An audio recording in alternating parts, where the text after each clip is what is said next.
Corona pandemic के बाद पुणे में अब सबसे ज्यादा भय किस चीज का है तो वो है गलन बैरी सिंड्रोम, जीबी सिंड्रोम जिसे कहा जाता है।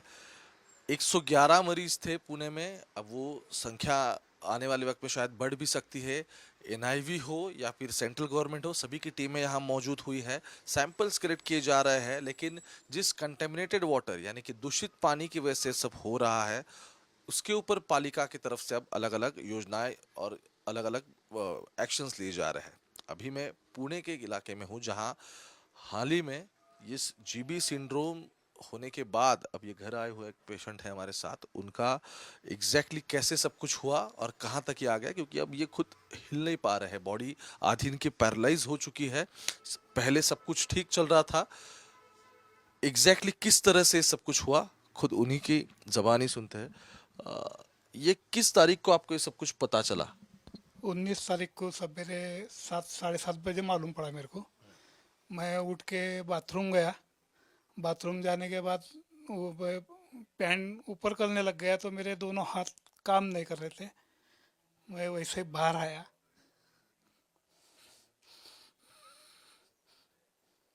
लड़के को बताया। लड़के ने हॉस्पिटल में एडमिट किया। फिर उसके बाद में मेरे दोनों भाव काम नहीं कर रहे। फिर वहाँ से हमने दूसरे दिन सोमवार को एमआरआई किया। ब्रेन गायब, उसमें सब नील आया। फिर वो हमारे डॉक्टर ने बोला है कि बोले अपन न्यूरोलॉजिस्ट को बताएंगे। फिर शाम को न्यूरोलॉजिस्ट को बताया। न्यूरोलॉजिस्ट ने बताया, चेक करने के बाद उन्होंने बोला कि तुम अभी के अभी मणिपाल हॉस्पिटल बाड़मेर में एडमिट हो जाओ। फिर उन्होंने हम रात को 8 साढ़े 8 बजे बाड़मेर गए। वहाँ एडमिट किया। एडमिट करने के बाद में उन्होंने फिर 10 11 बजे तक पूरे बॉडी का एमआरआई किया, नसों का। फिर वो नसों का एमआरआई करने के बाद में भी नील आ गया। उसके बाद उन्होंने खून चेक किया, रक्त लघवी सब चेक किया, वो भी नील आया।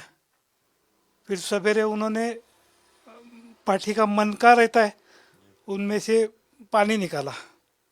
और पानी निकालने के बाद चेक किया तो फिर जब उनको मालूम पड़ा कि ये तुमको जो हुआ है ये पानी के वजह से हो गया है, ये जो जीबीएस है ये जीबीएस के वजह से ये तुमको ऐसा हो गया है।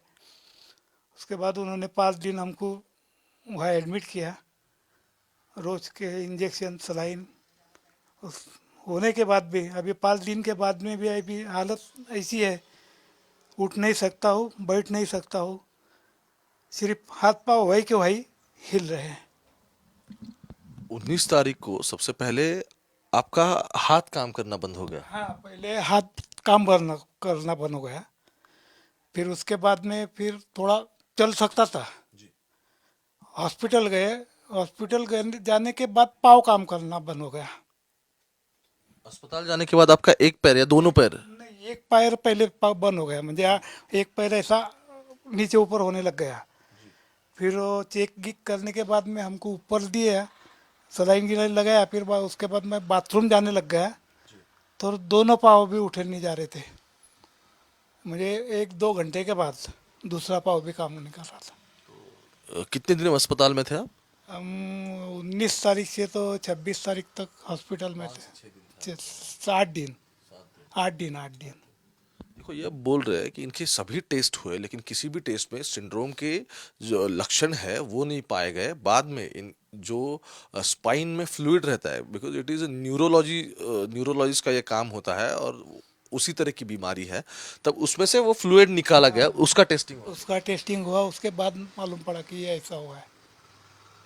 तब तक आपको कोई जानकारी नहीं थी? नहीं, तब तक हमको कोई जानकारी नहीं थी। हम ऐसा समझ रहे थे कि भाई क्या पैरालिसिस है, क्या क्या है, ऐसा ही समझ रहे थे हम। हाथ पाँव निकाल कर रहे थे तो हम समझ रहे थे कि भाई पैरालिसिस का अटैक होगा।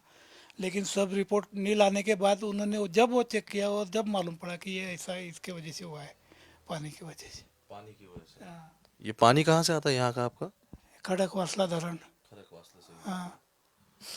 पुणे, व्यूअर्स को बताना चाहता हूँ, पुणे शहर के नज़दीक अभी जो गांव जो पालिका प्रशासन में आए हैं, उन्हीं गांव में फिल्ट्रेशन प्लांट्स बिठाए नहीं गए हैं। पहले पानी के लिए ये लोग दौड़ रहे थे, अब फिल्ट्रेशन प्लांट नहीं, क्योंकि साफ पानी नहीं मिल रहा। और बेसिक इसका हम कहें कि रूट ये है जीबी सिंड्रोम का, कंटेमिनेटेड वाटर। दूषित पानी जितना बढ़ेगा उसी से वो बैक्टीरिया आपके शरीर में जाएगा, या फिर आप कंटेमिनेटेड फूड भी खाते हो कहीं तो वहाँ पे भी ऐसा हो सकता है।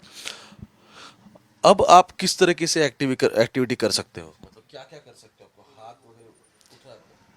मैं यहाँ ऐसा बैठे बैठे समझो पाँव हिला सकता हूँ। ये हाथ है थोड़ा ऐसा, बस यहाँ तक आता है, सब ऊपर नहीं जा रहा इसके। ये ऐसा ऐसा तिरपा करने से फिर ये ऐसा यहाँ तक आता है। और पहले पहले तो सब सही था, सही था सब? सब सही था ना, सब चलता फिरता था। मैं ऐसा रोज खड़कवासला तक घूमते जाता था, इधर नांदेड़ फाटे तक घूमने जाता था, इधर नांदुशी तक घूमने जाता था, इधर डीएसके में घूमने जाता था पैदल। ऐसा रोज रोज की मेरा ऐसा चलता था, एक टाइम इधर तो एक टाइम इधर, ऐसा रोज चल रहा था। सिर्फ रविवार के दिन एकदम अचानक ऐसा हो गया। आप उंगलियों को ऐसा कर सकते हो आप? नहीं, वो नीचे का नहीं हो सकता। उंगली ऐसा कर सकते नहीं, ये नहीं, ये सिर्फ ये इतना, ये हाथ का ही होता है, पाँव का तो नहीं होता है। पाँव का नहीं हिल, पाँव बिल्कुल नहीं हिलता है, पाँव का नहीं हिलता है। हो? मतलब आप प्रयास भी करते हो तो भी आपका पाँव नहीं उठ पा रहा? होता है, पाँव ऊपर आता है, जी, लेकिन उंगलियां नहीं हिल रहे हैं। उंगलियां नहीं हिल हाँ, पाँव ऐसा ऊपर ऊपर, ये बस इतना, हाँ इतना आता। रही। और पहले तो आप वॉक के लिए भी जाते थे, आपने कहा। मैं रोज हमेशा जाता था, रोज 1 घंटा वॉक के लिए जाता था मैं। शनिवार तक वॉक को गया मैं, शनिवार तक वॉक को गया मैं। और इतवार के बाद ये सब। इतवार के बाद में फिर यहाँ बैठ गया। और अब कुछ दवाइयाँ दी हैं आपको? हाँ, दवाई दी है उन्होंने, गोला दिए है अभी 5 दिन का। फिर 5 दिन के बाद उन्होंने रीचेकिंग के लिए बुलाया है, 31 तारीख को।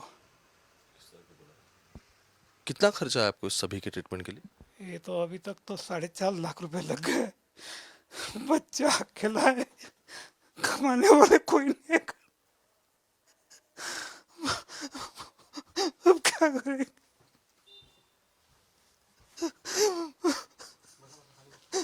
बच्चा भी कहाँ कहाँ से पैसा लगा।